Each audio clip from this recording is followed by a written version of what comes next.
वेदांत विद्या में बड़ा निपुण हो गया, बड़ा प्रवीण हो गया। कहीं किसी एक अंग की शक्ति जब गायब हो जाती है तो वो जो ऊर्जा है, वो पावर है, वो दूसरे ज्ञानेंद्रिय की तरफ ट्रांसफर हो जाती है। तो प्रायः हमने देखा है कि जो नेत्रहीन, बाह्य चक्षुओं से जो नेत्रहीन है वो अच्छे विद्वान निकल जाते हैं, उनका ध्यान एकाग्र होता है, वो भटक नहीं पाते। ये तो आंख से देखने वाला व्यक्ति तो इधर उधर भटकता है तो वो गड़बड़ा जाता है पढ़ने लिखने, और उसका ध्यान बिल्कुल केंद्रित है, उसको ये संसार तो दिख नहीं रहा है, तो उसकी ऊर्जा कहीं दूसरे ज्ञानेंद्रिय की तरफ ट्रांसफर हो गई। अच्छा विद्वान निकला वो लड़का। एक दिन उसके पिताजी उसे बहुत ही जटिल प्रक्रिया वेदांत की समझा रहे थे। उस पुत्र ने प्रश्न किया कि पिताजी मैं आपसे एक प्रश्न पूछूं? हाँ हाँ वत्स पूछो। पूर्व जन्म के किन किए हुए पाप कर्मों के कारण इस जन्म में व्यक्ति नेत्रहीन उत्पन्न होता है? लड़का अंधा पैदा हुआ तो पूछ रहा है मैंने ऐसा कौन सा कर्म किया था पिछले जन्म में कि आज मैं अंधा पैदा हुआ?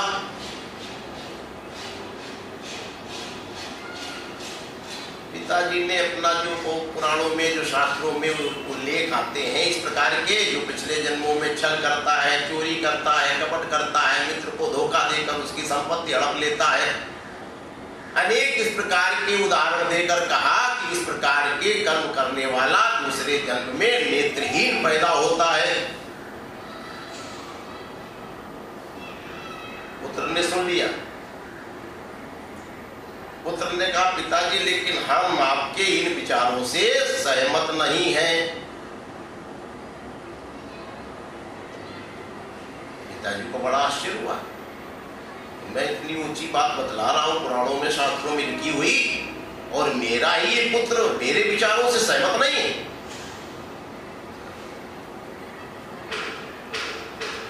क्यों बेटा, क्यों सहमत नहीं हो? पुत्र ने कहा पिताजी जो वेदांत में आपने प्रक्रिया समझाई है उसके अनुसार तो ऐसा हमें कुछ भी प्रतीत नहीं हो रहा है।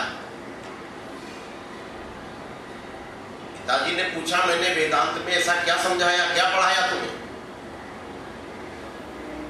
पुत्र ने कहा आपने वेदांत में पढ़ाया कि कारण से कार्य की उत्पत्ति होती है।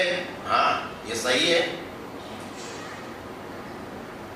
ब्रह्म कारण है, उस कारण से ये कार्य रूप संसार उत्पन्न हुआ। हाँ इसी प्रकार से पुत्र की उत्पत्ति पिता से हुई। हाँ हुई। तो पिता कारण है, पुत्र उसका कार्य है, ये सच है। हाँ सच है। आपने हमें ये भी बताया कि कारण का प्रभाव कार्य पर आता अवश्य है, अंशी का प्रभाव अंश पर होता है, कार्य प्रकट होता है, कारण अप्रकट होता है। संसार ये कार्य है, ये प्रत्यक्ष है, ये प्रकट है, हमें दिखाई पड़ता है, लेकिन इसका जो कारणभूत परमात्मा है, जो ब्रह्म है, वो अदृश्य है, वो अप्रकट है, वो दिखलाई नहीं पड़ता। जो दिखलाई पड़ता है उसी को पकड़कर, अर्थात कार्य को पकड़कर हम कारण तक पहुंचने का प्रयास करते हैं। हम इस संसार को माध्यम बनाकर उस परमात्मा को पाने का प्रयास करते हैं। कारण की उत्पत्ति पहले होती है, कार्य बाद में, अर्थात कारण रूपी ब्रह्म पहले आया है, ये कार्य रूपी संसार बाद में। कारण रूपी पिता पहले आया है, कार्य रूपी पुत्र बाद में आया है। लेकिन कारण दिखलाई नहीं पड़ता, दिखलाई कार्य पड़ता है। जैसे कहीं कोई घटना घटती है इस लौकिक संसार में, कहीं कोई मर्डर हो गया, कोई हत्या हो गई, इसे आप कार्य कहेंगे। ये क्या हुआ? कार्य। ये दिखलाई पड़ा। अब ये कार्य जब दिखलाई पड़ा तो वहां पुलिस पहुंचती है। जब पुलिस पहुंचती है तो पुलिस के अंदर 3 प्रश्न उठते हैं वहां।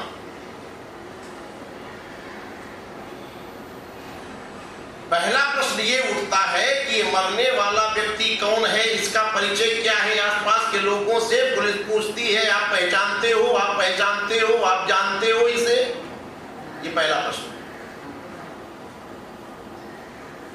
दूसरा प्रश्न उठता है, इसे मारने वाला कौन है। और तीसरा प्रश्न पुलिस के अंदर पैदा हुआ, क्यों मारा गया, कारण क्या है। अब कारण अदृश्य है, दिखलाई कार्य पड़ा है, लेकिन कार्य को पकड़कर पुलिस कारण तक पहुंच जाती है। पकड़ा उसने कार्य को, साल में, 2 साल में, 5 साल में, कभी भी पुलिस उस कारण तक पहुंच गई। कारण दिखलाई नहीं पड़ा, लेकिन कारण पहले पैदा हुआ है। 10, 20 साल, 50 साल पहले का कारण कोई भी रहा हो। मरने वाले व्यक्ति ने मारने वाली की प्रॉपर्टी छिनाई है, उसके माँ बाप को मारा है, उसके सारे खानदान को उजाड़ दिया है। वो 20 साल, 25 साल पहले की घटना है। वो कारण उसके दिमाग में पहले पैदा हुआ कि मैं इसका बदला लूंगा, मैं भी मारूंगा। कोई भी कारण हो, कारण पहले पैदा हुआ है, बाद में ये कार्य हुआ, अर्थात ये घटना बाद में घटी। तो कारण रूपी ब्रह्म पहले आया, कार्य रूपी संसार बाद में आया। कार्य दिखलाई पड़ा, कारण अदृश्य है। इस कार्य को पकड़कर, कार्य की उंगली पकड़कर हम कारण तक पहुंच गए। इस घटना को पकड़कर पुलिस उस मारने वाले तक, जो अदृश्य है, जो दिखलाई नहीं पड़ रहा है, कारण किसी को पता नहीं, उस कारण तक पुलिस पहुंच जाती है। कैसे पहुंचती है, कार्य को देखकर। इसी प्रकार इस संसार को माध्यम बनाकर हम इसके कारण रूपी परमात्मा तक पहुंच जाते हैं। कारण अदृश्य होता है और कारण का प्रभाव, कारण का जो अंश, कारण का जो असर है वो कार्य पर होता है। जैसा कारण होगा वैसा ही कार्य होगा उससे।